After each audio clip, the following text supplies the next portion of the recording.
Today we're looking at the new Crusade supplement for Warhammer 40K, the Beyond the Veil Mission Pack.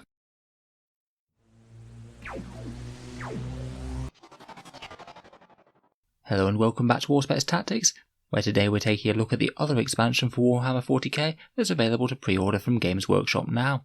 The Beyond the Veil Mission Pack adds some new and updated content for Crusade, and a whole bunch of really quite interesting and creative missions to add a different bit of flavour to games. In this video we'll go through all the core rules that they've introduced in this book, and talk about a few of the interesting highlights from the missions. So what's the book about, and what's in it then? Beyond the Veil is another one of these small ringbinder expansion books for Warhammer 40k. It's over 100 pages in length, and it'll cost you either £25 in the UK or $40 in the US. If you were thinking about picking it up in the UK, then places like Element Games, which I've linked down in the video description, will be selling it for £20, and anything that you buy after clicking that link does help support the channel if you're interested. In terms of the actual content of the book, there's a fair bit on the lore of the Pariah Nexus and the Indomitus Crusade. I imagine it's fairly familiar to quite a lot of people now, seeing as it's been the fluff that's been coming out alongside these new Necron releases. The Pariah Nexus is a Necron-controlled area of space, which they've walled off with Blackstone devices, with the effect of severing the area of space from the warp. Psykers go mad there, and entire planets basically fall into a state of somnolence called stilling, where the citizens enter a state of despair, unable to look after even their most basic needs, and wither away and die. This area has been encountered by the Indomitus Crusade, and they're now launching incursions into it. In terms of the content of the book, they have a mission setup plan for using Beyond the Veil missions, pretty much the same as the standard Crusade version of this, but they have unique agendas, battle traits, battle scars, relics of the Nexus, and a new mechanic called investigation points, which you can get for certain actions in-game, as you uncover some of the mysteries of this Necron-controlled area of space. They also have some theatre of war rules for the Pariah Nexus, which can give a bit of a twist on a normal game and can hamper your deployment and affect certain units on the board. And an absolutely huge amount of Crusade missions, over 50 pages of the things, with 6 new missions for Combat Patrol, Incursion, Strike Force and Onslaught. Also at the back they have a summary of the Warhammer 40k core rules again. Again, I'm not 100% sure how necessary this is, as it does take up quite a lot of page space, and I suspect that most people buying an expansion already will have this. So let's jump into some of the unique stuff. First of all, those new agendas, the different tasks that you can pick going from game to game to try and earn yourself some experience points. You can pick Ambush, which you get +1 to a tally for killing a unit, and an extra +1 if it's the same turn that it's set up on the board. You get 1 experience point for each unit that's got over 2 in the tally, and 1 experience point for the unit that's got the highest. There's Extermination Order, which is 2 experience points for all units that destroyed units in 3 different battle rounds. There's Martial Forces, where you want to try and take the centre of the board with some characters. A unit must be within 3 inches of a character, and the character must be within 6 inches of the centre of the board. If you get 3 tallies on the strike, then you gain an experience point. You then have Uncover Answers. This one's a Shadow Operations objective, where you get 1 experience point for each time that you do the action, and each action must be done on a different objective. If you manage to do the action on over half the objectives, then you get an investigation point, which we'll talk about how you can spend those later. Make Contact is another action-based one. 1 objective is nominated as a contact terminal, and an infantry unit must try to repeatedly use this to contact some survivors, and if they manage to use the objective 3 times, then you get an investigation point. Then there's a couple of psychic actions. One is Through the Silence, where you have to do a psychic action at Warp Charge 6 when you're within 6 inches of each of the battlefield edges. You get an experience point for each one that you manage, and you get an investigation point if you manage to do it 3 times. Finally, there's Psychic Beacon, which is where you put your psychers in the centre of the board. It's a Warp Charge 7 action, and you get +1 to the cast if you have another psyker within 6 inches. You get an experience point every time you manage it, and if you manage it 3 times, you get 1 of these investigation points again. It seems to me that the Ambush one could potentially be quite easy, but it could be fun to go for the objective-based ones to try and get those investigation points and unlock a different mechanic in the book. Next we have these unique battle traits, which you can use these instead of the standard ones if you want to, but not if you don't. Infantry can become Veterans of the Nexus and ignore Theatre of War afflictions if you're using those rules. You can have Strength of Faith, get a single reroll per game for that squad, or become Crusaders, allowing them to reroll failed morale tests, and also Advance and Charge rolls where you roll a 1 or a 2 for the dice. I think potentially that one sounds like the best one to me. Vehicles can get a 5+ Feel No Pain versus Mortal Wounds in the Psychic phase. Monsters can get Throws of Rage to get extra hits on 6s, that could be very fun on fighting monsters, and characters can get an Emboldening Aura, which allows nearby units to use their leadership. Then we have the Relics of the Nexus, and there are 5 of them. These are quite interesting because each of these relics has 2 tiers. One basic one when you unlock the relic, and then after each battle using it, you have a chance to unlock it to its higher tier. You roll a dice, and on a 6 that relic is understood, and it gets the boosted profile for the rest of your Crusade.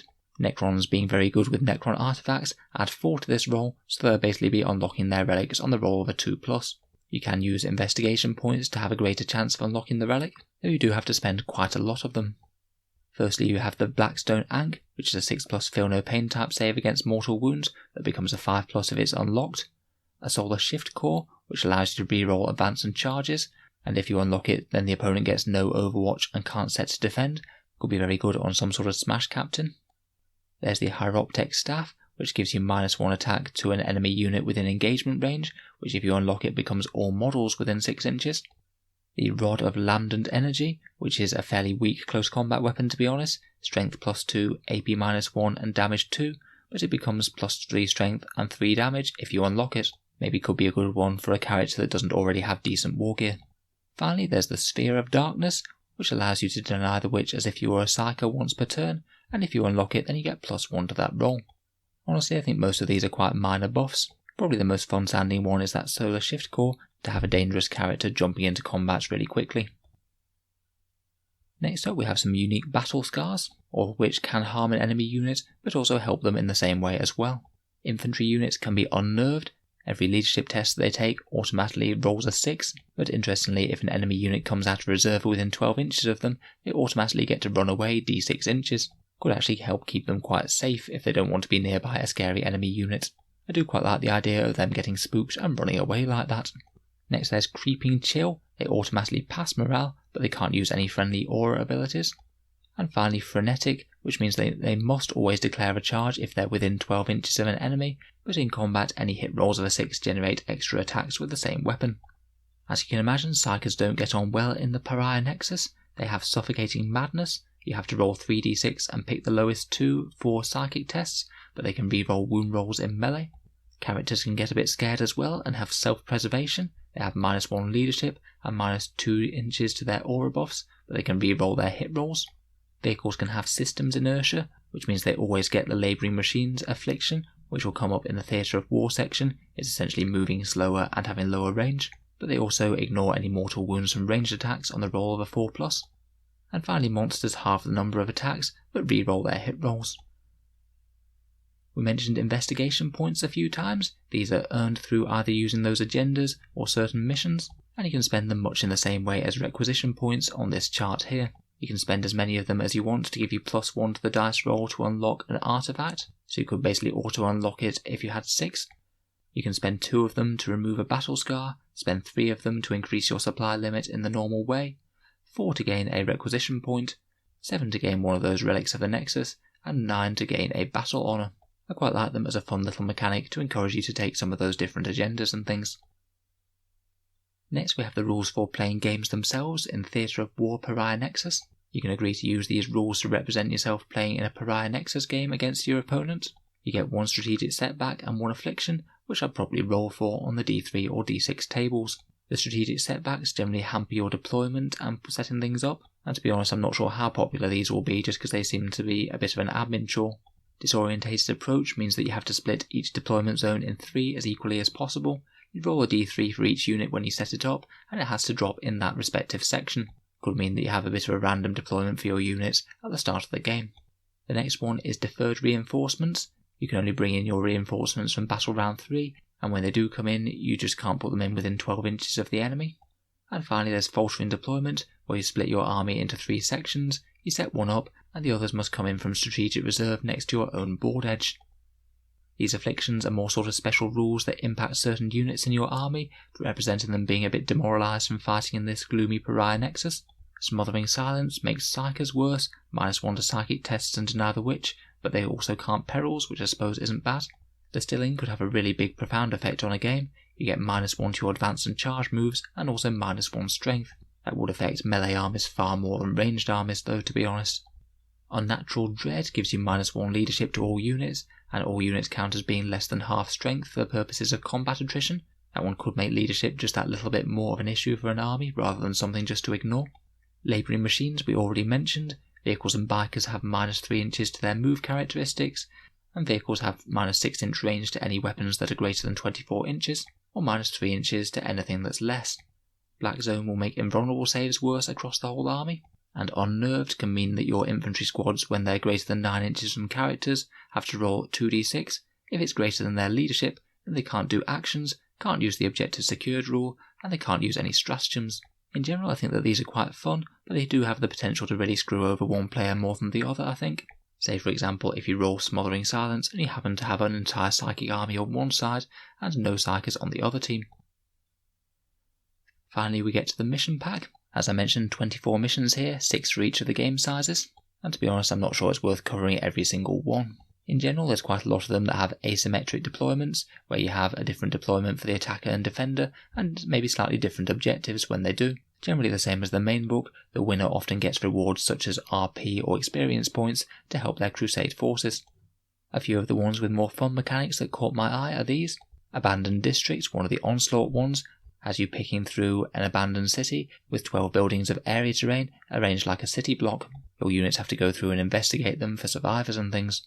The Shroud has a line that you draw down the centre of the board. If you shoot through this weird barrier, then anything on the other side gets a 5+ invul save. Anomalous Readings has objective markers that make it harder for you to hit if you're right next to them, due to having weird beacons which are putting out different radio frequencies. Regroup would have you deploying it in 2 corner deployment zones, with the aim being to try and regain the centre of the board while your opponent's trying to do the same. The Wanderers has moving objectives representing Imperial citizens milling about aimlessly as you try and recover them.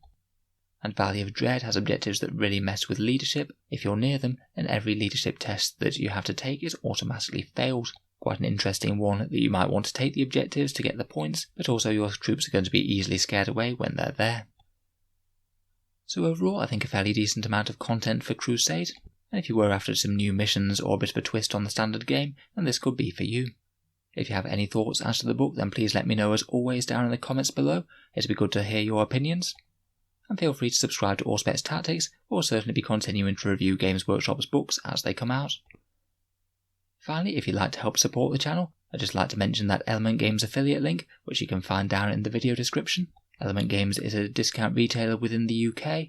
They give 10 to 20% off Games Workshop's products, including this book. So if you were thinking about buying any model soldiers in the near future, then they could be a reasonable option.